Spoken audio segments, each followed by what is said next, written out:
నమస్తే, welcome to view point. Maharashtra ప్రభుత్వం ఒక సంచలన నిర్ణయం తీసుకోబోతోంది. ఇప్పటికే నిర్ణయం తీసుకుంది. బలవంతంగా మత మార్పుడులు చేస్తే ఉక్కుపాదం మోపుతాం, అణిచివేస్తామని చెప్పి ప్రభుత్వం తాజాగా నిర్ణయం తీసుకుంది. దీనికి సంబంధించి యాంటీ కన్వర్షన్ లా ఒక కొత్త చట్టాన్ని మహారాష్ట్ర ప్రభుత్వం తీసుకురాబోతోంది. నిజానికి గడిచిన 8 సంవత్సరాలలో ఇప్పటికే 9 రాష్ట్రాల్లో ఈ యాంటీ కన్వర్షన్ లా చట్టం తీసుకురావడం జరిగింది. ఇప్పుడు 10వ రాష్ట్రంగా మహారాష్ట్ర కాబోతోంది. నిజానికి ఈ మధ్యకాలంలో దేవేంద్ర ఫడ్నవీస్ సారథ్యంలో చాలా ఇలాంటి అప్రిషియేట్ చేయదగ్గ నిర్ణయాలు చాలా తీసుకున్నారు. కొద్ది రోజుల కిందటే 5% రిజర్వేషన్ ఉండేది ముస్లింలకు కొన్ని ప్రభుత్వ ఉద్యోగాల్లో, వాటిని రద్దు చేస్తూ తాజాగా నిర్ణయం తీసుకుంది. ఒక సాహసోపేతమైనటువంటి నిర్ణయం అని చెప్పాలి. బట్ ఆ నిర్ణయం కూడా దేవేంద్ర ఫడ్నవీస్ తీసుకున్నారు. ఇప్పుడు ఈ బలవంతపు మత మార్పుడులను అరికట్టడానికి దేవేంద్ర ఫడ్నవీస్ సర్కార్ ఈ కొత్త చట్టాన్ని తీసుకురాబోతోంది. నిజానికి 2014కు ముందు పెద్దగా దీనిపై అవగాహన లేదు. 2017 నుంచి కూడా చాలా రాష్ట్రాల్లో ఈ చట్టాన్ని, కొత్త చట్టాన్ని, మత మార్పిడులను అరికట్టడానికి చట్టాలను తీసుకురావడం జరిగింది. ఒకసారి చూద్దాం మనకి ఎలాంటి శిక్ష పడబోతోంది అంటే 7 సంవత్సరాల జైలు శిక్ష ఉంటుంది. అలాగే 5 లక్షల రూపాయల జరిమానా కూడా కట్టాల్సి ఉంటుంది. ఇది ఇలాంటి పనిష్మెంట్ని మహారాష్ట్ర ప్రభుత్వం తీసుకురాబోతోంది. గతంలో ఇలాంటి చట్టాలు వివిధ రాష్ట్రాల్లో ఉన్నాయి. 2017లో జార్ఖండ్లో ఇలాంటి చట్టమే తీసుకొచ్చారు. కాకపోతే ఇంత సివియర్ పనిష్మెంట్ లేదు. 3 సంవత్సరాల జైలు శిక్ష ఉండేది, కాస్త తక్కువ జరిమానా విధించమని చెప్పి జార్ఖండ్ ప్రభుత్వం అప్పట్లో నిర్ణయం తీసుకుంది. ఆ తర్వాత 2018లో ఉత్తరాఖండ్లో ఇలాంటి చట్టమే తీసుకొచ్చారు. అలాగే 2019లో హిమాచల్ ప్రదేశ్లో తీసుకొచ్చారు. 2021లో గుజరాత్, మధ్యప్రదేశ్ రాష్ట్రాల్లో ఈ చట్టాన్ని తీసుకొచ్చారు.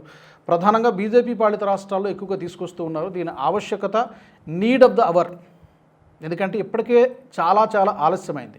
తర్వాత హర్యానా, కర్ణాటక రాష్ట్రాల్లో 2022 సంవత్సరంలో తీసుకొచ్చారు. ఉత్తరప్రదేశ్లో కూడా యోగి ఆదిత్యనాథ్ గారు 2021 సంవత్సరంలో తీసుకొచ్చారు. అక్కడ చాలా స్ట్రిక్ట్గా అమలు చేస్తున్నారు. 2025 సంవత్సరంలో రాజస్థాన్లో ఈ చట్టం తీసుకొచ్చారు. నిజానికి అరుణాచల్ ప్రదేశ్లో వీటన్నిటికంటే ముందు 1978 నుంచి కూడా ఈ చట్టం ఉంది. చాలామందికి తెలియదు ఈ విషయం. ఇప్పుడు మహారాష్ట్రలో మత మార్పిడుల్ని అణచివేయడానికి ఈ యాంటీ కన్వర్షన్ లాని తీసుకురాబోతున్నారు. ఏ విధంగా జరుగుతుంది? జనరల్గా 2-3 పద్ధతుల్లో జరుగుతుంది. ఒకటి, బలవంతంగా మతం మార్చేటువంటి ప్రక్రియ. వివాహాన్ని అడ్డుపెట్టుకొని వివాహం అయిన తర్వాత నువ్వు మతం మారుతావా లేకపోతే నిన్ను వదిలేయాలా? ఇలాంటివి మనం చాలా చూసాం. కొన్ని సినిమాల రూపంలో కూడా వచ్చింది. ఫర్ ఎగ్జాంపుల్ కేరళ స్టోరీ 1 వచ్చింది, ఇప్పుడు కేరళ స్టోరీ 2 కూడా వచ్చింది. దాంట్లో కళ్ళకు కట్టినట్టుగా వివరించారు ఏ విధంగా హిందూ యువతులు లేదా మహిళలు అన్యాయానికి గురవుతున్నారు, చాలా స్పష్టంగా చూపించారు. అదొక ఉదాహరణ. అలాగే రెండోది, ఫ్రాడ్, మోసం చేసి మతం మార్చడం. తన ఐడెంటిటీని దాచేసి తాను హిందువునే అని చెప్పి వివాహం చేసుకొని, వివాహమైన తర్వాత నిజంగా తాను ఏ కమ్యూనిటీకి చెందినవాడినో తర్వాత బయట పెట్టడం. ఇది రెండవ పద్ధతి. ఇక మూడవది, చాలా కామన్గా జరిగే ప్రాక్టీస్ ఏంటంటే భారతదేశంలో, పర్టికులర్గా ఈశాన్య రాష్ట్రాల్లో రకరకాల ప్రలోభాలు. విద్యనిస్తాం, ఎడ్యుకేషన్ చదివిస్తాం, లేకపోతే ఇల్లు ఇస్తాం, లేకపోతే నెల ఎంతో కొంత మీకు డబ్బునిస్తాం.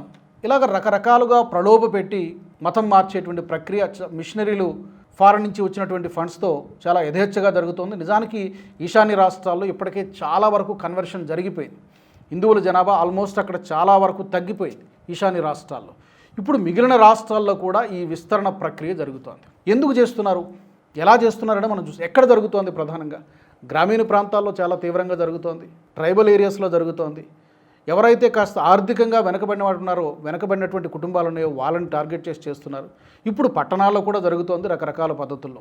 ఫారెన్ నుంచి వచ్చినటువంటి ఫండ్స్తో ఎన్జిఓల రూపంలో చాలా ఫండ్స్ వస్తున్నాయి. ఆ డబ్బుని ఖర్చు పెట్టి యథేచ్ఛగా మత మార్పులు చేస్తున్నారు. ప్రతి ఏటా లక్షల సంఖ్యలో మత మార్పులు జరుగుతున్నాయి. మతం మారకూడదంటే ఎస్, స్వచ్ఛందంగా మతం మారినప్పుడు ఎవరికీ ఎలాంటి అభ్యంతరము లేదు. కానీ ఇక్కడ సమస్య ఏమొస్తుందంటే, నేను చెప్పినట్టుగా ప్రలోభపెట్టో, మోసం చేసో, బలవంతంగా మతం మార్చేటువంటి ప్రక్రియ ఏదైతే ఉందో ఇది ఈ దేశానికి చాలా ప్రమాదకరం. హిందువుల ఉనికిని తాను కోల్పోతున్నారు.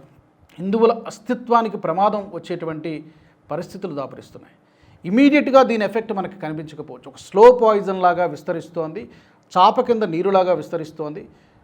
దురదృష్టకరమైనటువంటి విషయం ఏంటంటే, హిందువులలో ఈ మత మార్పిడులకు సంబంధించి అంత సీరియస్గా ఆలోచించేటువంటి వాళ్ళు చాలా తక్కువ కనిపిస్తూ ఉన్నారు. అందుకనే అట్లీస్ట్ రాష్ట్ర ప్రభుత్వాలు ఆలోచిస్తున్నాయి, కేంద్రం ఆలోచిస్తోంది. దీని యొక్క ముప్పును ముందే గ్రహించి ఏ విధంగా హిందూ సమాజం అంతరించిపోతుంది అనేటువంటి ప్రమాదాన్ని గుర్తించి ఈ కొత్త యాంటీ కన్వర్షన్ లాని తీసుకురావడం జరిగింది. దీనికి సంబంధించి సుప్రీంకోర్టు కూడా గతంలో ఒక తీర్పు చెప్పింది. 1977లోనే ఒక తీర్పు ఇచ్చింది. ఆర్టికల్ 25 ప్రకారం కూడా మత ప్రచారం చేసుకోవచ్చు, తప్పులేదు. ఇది డెమోక్రసీ కాబట్టి మన రాజ్యాంగం ఇచ్చినటువంటి వెసులుబాటు. మత ప్రచారం చేసి అంటే కరపత్రాలు పంచడము లేకపోతే పుస్తకాలను పంచడము అంతవరకు ఓకే. కానీ ఏం జరుగుతుందంటే ఈ ఆర్టికల్ 25 పేరుతో కొన్ని నిషేధిత ప్రాంతాలంటే పుణ్యక్షేత్రాలలో, ఫర్ ఎగ్జాంపుల్ తిరుపతి లాంటి ప్రదేశాలు, విజయవాడ లాంటి ప్రదేశాలు, ఇంకా చాలా ఉన్నాయి. అలాంటి ప్రాంతాల్లో, అలాంటి పుణ్యక్షేత్రాలలో కూడా యథేచ్ఛగా ఈ మత మార్పిడి ముఠాలు రెచ్చిపోతున్నాయి. ఇప్పుడు కాస్త తగ్గింది తిరుపతిలో. గతంలో చాలా విచ్చలవిడిగా జరిగేవి ఈ మత మార్పిడి ముఠాల ఆగడాలు.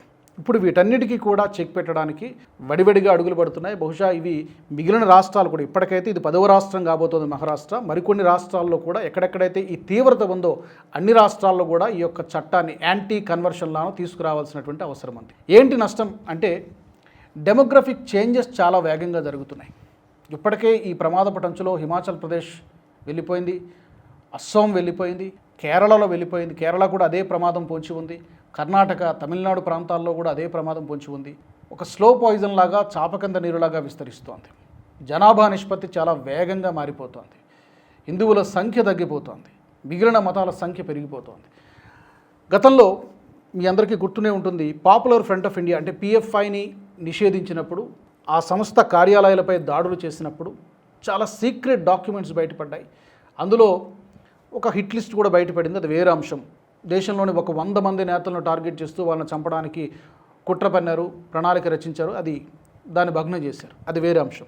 కానీ అంతకంటే ప్రమాదకరమైనటువంటి విషయం ఏంటంటే 2047 2047 నాటికల్లా టోటల్ ఇస్లామిక్ స్టేట్గా మార్చేయాలి కేరళ రాష్ట్రాన్ని అనేటువంటి పథక రచన జరిగింది. దాన్ని ముందుగానే గుర్తించారు. నిజానికి ఇది కేరళ రాష్ట్రం ఒక్క రాష్ట్రానికే పరిమితమైనటువంటి సమస్య కాదు, ఎంటైర్ కంట్రీకే పొంచి ఉన్నటువంటి ప్రమాదం. కాబట్టి ఆ పంజా నుంచి బయటకు లాగాలంటే కనుక కోర్టులు ఎన్నైనా నిర్ణయాలు తీసుకోవచ్చు, లేదా ఎన్నైనా చట్టాలు చేయవచ్చు. బట్ యాజ్ ఎ సొసైటీలో కనుక ఆ స్పృహ లేకపోతే, మన అస్తిత్వంపై దాడి జరుగుతోంది, మన ఉనికికే ప్రమాదం జరుగుతోంది, ప్రమాదం పొంచి ఉందనేటువంటి అవగాహన, సామాజిక స్పృహ లేకపోతే డెఫినెట్గా రాబోయే రోజుల్లో దానికి మూల్యం చెల్లించుకోక తప్పదు. అయితే మతం మార్చేవారు కానీ, మతం మారాలి అనుకున్నటువంటి వాళ్ళు కానీ ముందుగా జిల్లా కలెక్టర్కి లేకపోతే మెజిస్ట్రేట్కి సమాచారం ఇవ్వాల్సి ఉంటుంది. ఇది ఒక్కో రాష్ట్రంలో ఒక్కలా ఉంది. నిజానికి కొన్ని చోట్ల 30 రోజుల ముందు ఇవ్వాల్సి ఉంటుంది, కొన్ని చోట్ల 60 రోజుల ముందు ఇవ్వాల్సి ఉంటుంది, కొన్ని చోట్ల 90 రోజుల ముందు ఇవ్వాల్సి ఉంటుంది. అంటే బహుశా వాళ్ళ మైండ్ మారవచ్చు అనేటువంటి ఉద్దేశంతో కావచ్చు ఈ నిబంధన పెట్టారు. మార్చేవాడు, మారాలి అనుకున్నవాడు కూడా ఈ నిబంధన ఉంది. ముందుగా సమాచారం ఇవ్వాల్సి ఉంటుంది. అంటే వాళ్ళు నిర్ధారించుకుంటారు ఎలాంటి ప్రలోభాలు లేవు కదా, లేకపోతే ఎలాంటి ఇతనిపైన ఏమైనా భయపెట్టి ఎవరైనా మారుస్తున్నారనేటువంటి విషయాన్ని ఆ మెజిస్ట్రేటు చెక్ చేయడం జరుగుతుంది. అండ్ గతంలో సుప్రీంకోర్టు కూడా చెప్పింది ఈ విషయం పైన. కొంతమంది క్రిస్టియన్ మతంలోకి మారిన తర్వాత రిజర్వేషన్లు వర్తించవు. కొంతమంది మారిన తర్వాత కూడా మాకు రిజర్వేషన్లు కావాలని చెప్పి పట్టుబట్టారు. అలా వర్తించదు. మీరు అటు ఉండాలనుకుంటే అటు ఉండండి, లేకపోతే ఇటు ఉండండి. రిజర్వేషన్ల కోసం ఇటు ఉంటాము, మీరు ఆ మతంలోకి వెళ్తామంటే మాత్రం ఒప్పుకోమని చెప్పి సుప్రీంకోర్టు గతంలో చాలా స్ట్రిక్ట్గా చెప్పింది. అలాంటి సంఘటనలు చాలా గతంలో జరిగాయి. సో పర్టికులర్గా ఎక్కడెక్కడ జరుగుతున్నాయంటే గ్రామీణ ప్రాంతాల్లో జరుగుతున్నాయి, ట్రైబల్ ఏరియాస్లో జరుగుతున్నాయి. ఇప్పుడు ఈ మధ్యకాలంలో పట్టణాల్లో కూడా యథేచ్ఛగా జరుగుతున్నాయి. వేల కోట్ల రూపాయల కొద్దీ కూడా ఫండింగ్ వస్తోంది. పర్టికులర్గా 2 మతాల నుంచి హిందూ మతానికి ప్రమాదం పొంచి ఉంది. ఈ ప్రమాదం నుంచి బయటపడాలి అంటే డెఫినెట్గా ఇలాంటి చట్టాలు మిగిలిన రాష్ట్రాల్లో కూడా అమలు చేయాల్సినటువంటి ఆవశ్యకత, అవసరం ఎంతైనా ఉన్నది. పర్టికులర్గా సాంస్కృతిక భద్రత, సామాజిక సమతౌల్యాన్ని మెయింటైన్ చేయాలి అంటే కనుక ఈ యాంటీ కన్వర్షన్ లా చట్టాన్ని అన్ని రాష్ట్రాల్లో ఎక్కడెక్కడైతే ఈ తీవ్రత డెమోగ్రఫిక్ చేంజెస్ వేగంగా జరుగుతూ ఉన్నాయో అమలు చేయాల్సినటువంటి అవసరం ఎంతైనా ఉంది.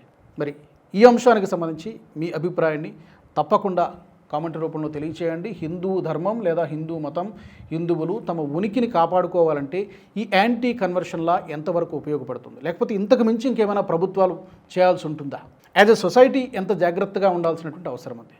తప్పకుండా మీ యొక్క విలువైన అభిప్రాయాల్ని కామెంట్స్ రూపంలో పెట్టండి. వచ్చే ఎపిసోడ్లో మరొక ఆసక్తికరమైనటువంటి అంశంతో మళ్ళీ కలుస్తాను. జై హింద్. ఈ వీడియో మీకు నచ్చినట్టయితే లైక్ చేయండి, 10 మందికి షేర్ చేయండి. అలాగే కామెంట్ల రూపంలో మీ అభిప్రాయాలను మాతో పంచుకోండి. Nationalist hub group of channels ను సబ్స్క్రైబ్ చేసుకుని తెలుగునాట జాతీయవాద జర్నలిజాన్ని ప్రోత్సహించండి. ఈ వీడియో కింద ఉన్న బెల్ ఐకాన్ పై క్లిక్ చేయడం మర్చిపోవద్దు.